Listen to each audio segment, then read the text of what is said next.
ذرا تصور کیا جائے ایک ایسی زندگی کا جہاں کبھی تھکاوٹ نہ ہو، جہاں نیند کی ضرورت ہی سرے سے ختم ہو جائے اور جہاں ذہن میں کسی لذیذ کھانے کا خیال آئے اور وہ پلک چھپکتے ہی بالکل تیار حالت میں سامنے آ گرے۔ ایک ایسی انوکھی دنیا جہاں وقت کا تعین سورج سے نہیں بلکہ ایک ابدی اور پرسکون روشنی سے ہوتا ہے۔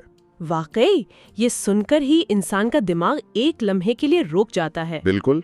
Welcome to Smart Scope. Smart Scope کو سبسکرائب کریں، بیل آئیکن دبائیں اور اس گفتگو کو ضرور شیئر کریں۔ آج ہم جس موضوع پر ایک تفصیلی تجزیہ کرنے والے ہیں وہ کوئی خیالی یا افسانوی کہانی نہیں ہے۔ تو آج ہم کس طرف جا رہے ہیں؟ ہم ایک کتاب a glimpse of eternity, a day in Jannah, یعنی جنت میں ایک دن کی جھلک کے صفحات میں اتریں گے۔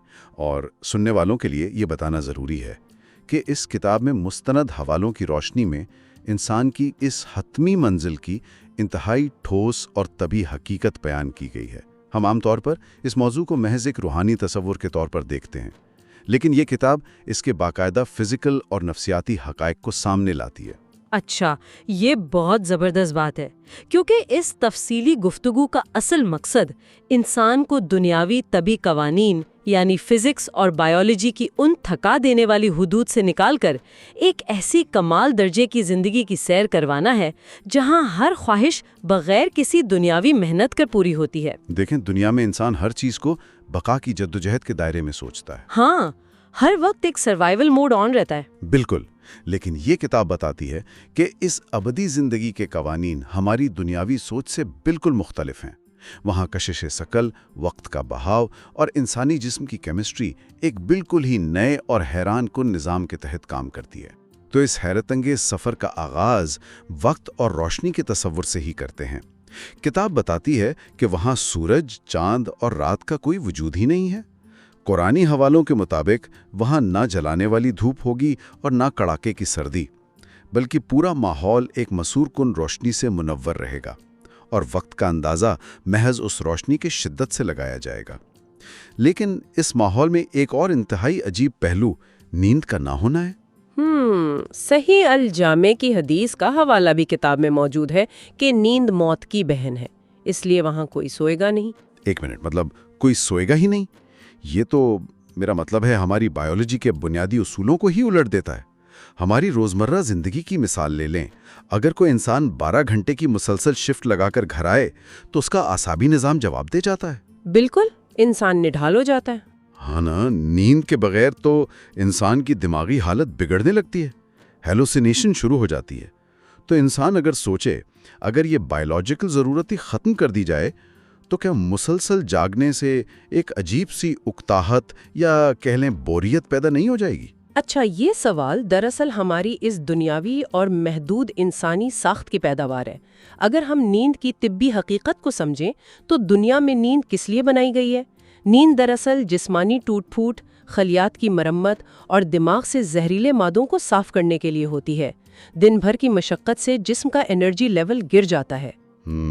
یعنی باڈی کو ریچارج کرنا پڑتا ہے۔ بالکل یہی بات ہے، لیکن جو نیا جسم وہاں ملے گا اس کی ساختی ایسی بنائی گئی ہے کہ اس کے خلیات میں ٹوٹ پھوٹ کا عمل ہوتا ہی نہیں، اس میں تھکاوٹ، کمزوری یا بوریت نام کی کوئی چیز رکھی ہی نہیں گئی۔ کیا بات ہے! ہاں، تو جب جسم میں کوئی زہریلا مادہ بنے گا ہی نہیں تو اسے نکالنے کے لیے نیند نامی چیز، جو کہ موت کی ایک چھوٹی شکل ہے، مکمل طور پر غیر ضروری ہو جائے گی۔ انسان کا ذہن ہر وقت 100% کارکردگی پر ہوگا، جو اکتاہٹ کو قریب بھی نہیں آنے دے گا۔ تو اگر ایک جسم کو نیند کی ضرورت نہیں اور اس کے خلیات کبھی ٹوٹ پھوٹ کا شکار نہیں ہوتے، تو اس کا مطلب ہے کہ اس جسم کا تو پورا آپریٹنگ سسٹم ہی بدل چکا ہے۔ مطلب اگر یہ جسم دنیا کے اس کمزور جسم سے اتنا مختلف ہے تو اس نئے اپ گریڈڈ شدہ جسم کی باقی خصوصیات کیا ہیں؟ اس کا سائز، عمر، یہ سب کیسے کام کرے گا؟ یہیں سے انسانی جسم کی ایک مکمل اور حیران کن اپ گریڈیشن سامنے آتی ہے۔ کتاب بتاتی ہے کہ ہر انسان وہاں 33 سال کی بہترین جوان عمر میں داخل ہوگا، اور مستند روایت کے مطابق وہ کبھی بوڑھا نہیں ہوگا۔ 33 سال؟ یعنی جب انسان اپنی جسمانی اور ذہنی پختگی کے عروج پر ہوتا ہے۔ جی، اور قد کے حوالے سے بھی واضح ذکر ہے کہ ان کا قد حضرت آدم علیہ السلام کے برابر ہوگا، یعنی 60 ہاتھ۔ جو آج کے پیمانے کے مطابق تقریباً 90 فٹ بنتا ہے۔ ارے باپ رے، 90 فٹ، یعنی ایک پوری 10 منزلہ عمارت کے برابر انسان۔ اب دیکھیں ہماری روزمرہ زندگی کی کیا حقیقت ہے۔ ہم آدھی سے زیادہ زندگی بیماریوں کا ڈر، ہسپتالوں کے چکر کاٹنے اور صفائی ستھرائی کے اصولوں کو برقرار رکھنے میں گزار دیتے ہیں۔ کوئی چیز کھا لیں تو ڈر لگتا ہے کہ ہضم ہوگی یا نہیں۔ بالکل، فوڈ پوائزننگ کا ڈر لگا رہتا ہے۔ ہاں، تو اگر کوئی انسان 90 فٹ کا ہو اور وہ وہاں کے لذیذ ترین کھانے کھائے تو دنیاوی فزکس کے حساب سے اس کا نظام ہضم کیسا ہوگا؟ ظاہری بات ہے، کھانا کھایا جائے گا تو جسمانی فضلہ بھی تو بنے گا۔ اور یہی میرا ماننا ہے کہ اس اپ گریڈ شدہ جسم کا سب سے بڑا ماسٹر پیس ہے۔ صحیح مسلم کی حدیث کے مطابق وہاں نہ کوئی پیشاب کرے گا، نہ رفع حاجت، نہ تھوکے گا اور نہ ہی ناک سے کوئی رطوبت بہے گی۔ ایک سیکنڈ، تو پھر وہ کھانا جو کھایا جائے گا وہ جسم سے خارج کیسے ہوگا؟ اس کا طریقہ محض ایک خوشبودار ڈکار اور پسینہ ہوگا۔ صرف ڈکار اور پسینہ؟ ہاں، اور وہ پسینہ کوئی عام پسینہ نہیں، بلکہ اس سے خالص کستوری کی مہک آئے گی۔ دراصل یہ نظام ہضم اس طرح ڈیزائن کیا گیا ہے کہ کھانے کا 100% حصہ توانائی اور خوشبو میں تبدیل ہو جائے گا۔ کوئی ویسٹیج یا فضلہ بچے گا ہی نہیں۔ یہ تو کمال ہے۔ یہ جسمانی نجاست کا مکمل خاتمہ ہے۔ وہاں غسل کرنا جسمانی میل کچیل دور کرنے کے لیے نہیں، بلکہ محض لذت اور تازگی کے لیے شفاف نہروں میں غوطہ لگانے کی صورت میں ہوگا۔ یہ تصور انسان کے ذہن کو ایک بالکل نئے زاویے سے سوچنے پر مجبور کرتا ہے۔ اب ظاہر ہے، ایک 90 فٹ کا انسان جو ہمیشہ 33 سال کی عمر میں رہے اور جسے کبھی کوئی بیماری نہ چھو سکے، وہ دنیا کے ان چھوٹے چھوٹے سیمنٹ اور اینٹوں کے گھروں میں تو نہیں رہے گا۔ ایسی زندگی کے لیے تو رہائش کا پیمانہ بھی اسی عظیم الشان تناسب سے ہونا چاہیے۔ یقیناً، اور کتاب میں ان گھروں کا جو نقشہ کھینچا گیا ہے نا، وہ انسانی فن تعمیر کے ہر قانون کو پیچھے چھوڑ دیتا ہے۔ مستند روایت ہے کہ وہاں ایک ہی کھوکھلے موتی سے بنے ہوئے شاندار خیمے ہوں گے جن کی چوڑائی 60 میل ہوگی۔ 60 میل؟ ایک موتی؟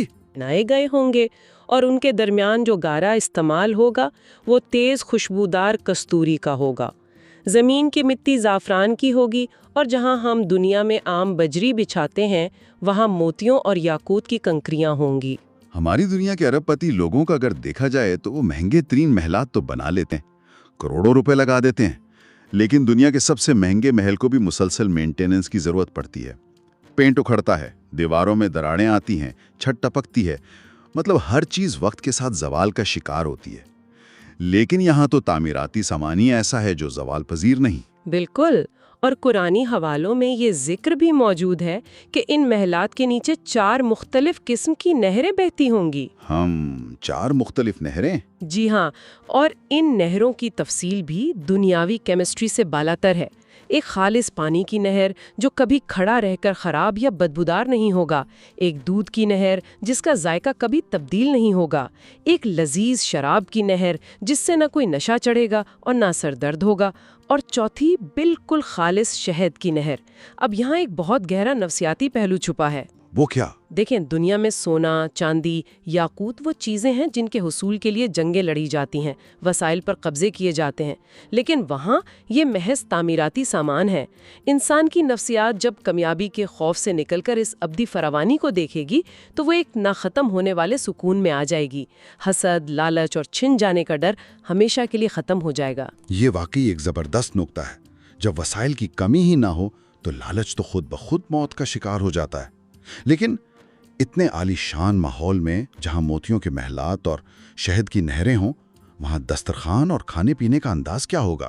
دنیا میں تو ہم محض زندہ رہنے اور بھوک مٹانے کے لیے کھاتے ہیں۔ وہاں کھانا بھوک مٹانے کے لیے یا خلیات کو زندہ رکھنے کے لیے ہے ہی نہیں، بلکہ خالصتاً لذت کے لیے ہے۔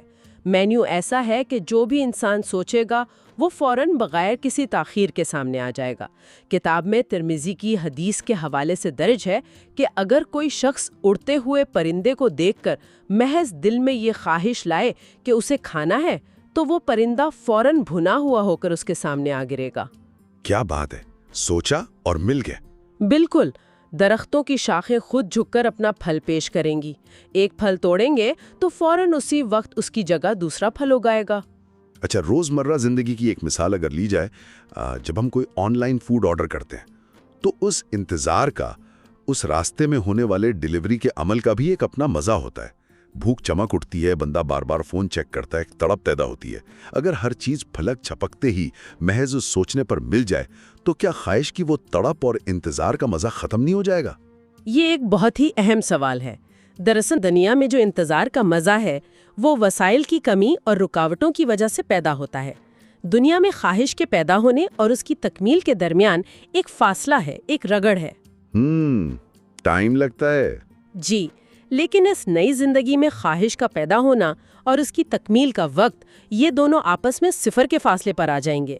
یعنی سوچا اور چیز فوراً حقیقت بن گئی۔ ماہرین نفسیات کے نزدیک کسی بھی خواہش کی بغیر کسی تاخیر کے تکمیل ہی دراصل لذت کی مطلق انتہا ہے، انتظار کی زحمت کے بغیر مکمل اور بے عیب تسکین۔ یعنی انسان کے ذہن اور بیرونی حقیقت کے درمیان کی جو دیوار ہے وہ گر جائے گی، جو ذہن میں ابھرا وہی سامنے موجود ہوگا۔ لیکن ایک اور پہلو یہ ہے کہ اتنی بے پناہ دولت، موتیوں کے محلات اور فوری مل جانے والے لذیذ کھانے اگر انسان اکیلے کھائے تو کچھ عرصے بعد تنہائی کا احساس ہونے لگتا ہے۔ انسان تو ایک سماجی جانور ہے، تو اتنی عظیم نعمتوں کے بعد وہاں کی سماجی زندگی کیسی ہوگی؟ ہمیشہ کی زندگی کا مطلب ہرگز تنہائی نہیں ہے، یہ ایک انتہائی بھرپور اور سرگرم سماجی زندگی ہوگی۔ لوگ یاقوت کے بنے ہوئے اڑنے والے گھوڑوں اور اونٹوں پر سوار ہو کر اپنے خاندانوں، دوستوں اور ماضی کے لوگوں سے ملاقاتیں کرنے جائیں گے۔ لیکن اس سماجی زندگی کا سب سے شاندار ایونٹ ہر جمعے کو سجنے والا سوق الجنت یعنی جنت کا بازار ہوگا۔ بازار؟ تو کیا ہماری دنیا کے بازاروں کی طرح وہاں بھی بھاؤ تاؤ، شور و غل، دکانداری یا خرید و فروخت ہوگی؟ بالکل نہیں۔ کتاب میں حدیث کے حوالے سے واضح ہے کہ اس بازار میں کوئی خرید و فروخت نہیں ہوگی۔ یہ دراصل ایک بہت بڑا سماجی اجتماع ہوگا۔ وہاں صرف میل جول ہوگا، محفلیں سجیں گی۔ اس دوران شمال کی ایک خاص ہوا چلے گی جو تمام لوگوں کے چہروں اور کپڑوں پر مسحور کن خوشبو بکھیر دے گی اور ان کے حسن میں مزید اضافہ کر دے گی۔ واہ! اور پھر واپسی پر جب وہ گھر جائیں گے تو ان کی بیویاں حیرت سے کہیں گی کہ تم تو پہلے سے بھی زیادہ خوبصورت ہو کر آ گئے ہو۔ یہ واقعی حیران کن ہے۔ اگر ہم اس کا موازنہ اپنی دنیا سے کریں نا، تو ہم جب کسی شادی یا بڑی محفل میں جاتے ہیں تو ہماری سوشل بیٹری مکمل طور پر ختم ہو جاتی ہے۔ مسکرا کر اور لوگوں سے مل کے ہم تھکاوٹ سے نڈھال ہو کر واپس آتے ہیں، اور بس ایسا لگتا ہے کہ کسی طرح جلد از جلد بندہ اکیلے اپنے بستر پر لیٹ جائے۔ بالکل، اور یہی اس ابدی سماجی زندگی کا سب سے بڑا فرق ہے۔ وہاں کی محفلیں انسان کو تھکاتی نہیں ہیں، بلکہ اسے مزید چارج کرتی ہیں، اسے خوبصورت بناتی ہیں۔ دنیا میں سماجی محفلیں اکثر حسد، دکھاوے یا انرجی ڈرین ہونے کا باعث بنتی ہیں، لیکن وہاں ہر ملاقات حسن اور روحانی سکون میں اضافے کا باعث ہوگی۔ وہاں مقابلہ بازی یا کوئی نیگیٹو سوچ سرے سے موجود ہی نہیں ہوگی۔ یہ تو ایک مکمل یوٹوپیا کا نقشہ ہے۔ مطلب جسمانی نعمتیں، کبھی نہ ختم ہونے والی جوانی، موتیوں کے محل، اڑنے والی سواریاں اور تھکاوٹ سے پاک سماجی محفلیں، یہ سب فزکس اور بائیولوجی کے لحاظ سے لاجواب ہیں۔